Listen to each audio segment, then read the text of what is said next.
Los Angeles will expunge nearly 60,000 marijuana convictions, and NBA Hall of Famer Chris Webber announces a new cannabis facility in Detroit.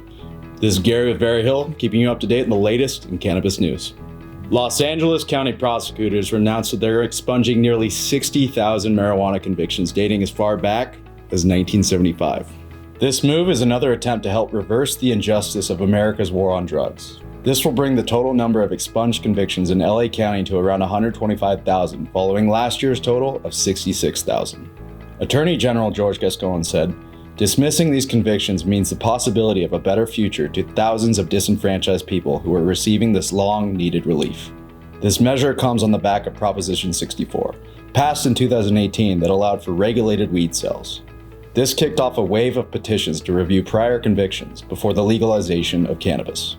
America's war on drugs was declared in the 1970s. Critics of the war on drugs said that it increased the rise in imprisonment in the US, along with wreaking havoc on generations of Black communities. Michigan alum and NBA Hall of Famer Chris Webber announced his new multi-million-dollar cannabis compound in southwestern Detroit. The Detroit native is set to open the Webber Wellness Compound, which will include marijuana operations and training facilities, along with a cultivation facility, dispensary, and a consumption lounge. Job training will involve the cultivation and selling of marijuana.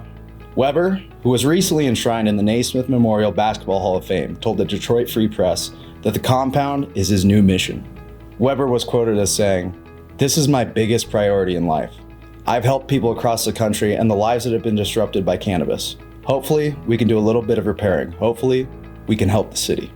The compound is owned by Players Only Holdings, a company co-founded by Webber and entrepreneur Lavetta Willis. And lastly, one of the nation's largest cannabis companies is making a new home in former penitentiary ground in the state of New York. Green Thumb Industries grows and sells cannabis, edibles, vaporizers, and other products across 14 states.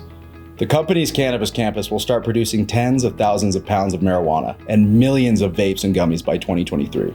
Ben Kovler, the 42-year-old CEO and founder of Chicago-based Green Thumb Industries, was quoted as saying, "The irony of building a cannabis facility near the grounds of what used to be a federal prison is not lost on us. We understand what happened with the war on drugs, and we're planning to flip that around. Change is really in the air. Change is happening in the country, change is happening here, and we're able to go from a place where people used to be locked up for marijuana to one where we're going to employ people and enable opportunity, to create wealth and create a positive economic environment." The times are changing, and hopefully, they're here to stay. So go ahead and like this video and follow us at Veriheal to stay up to date on the latest in cannabis news. Thanks for watching.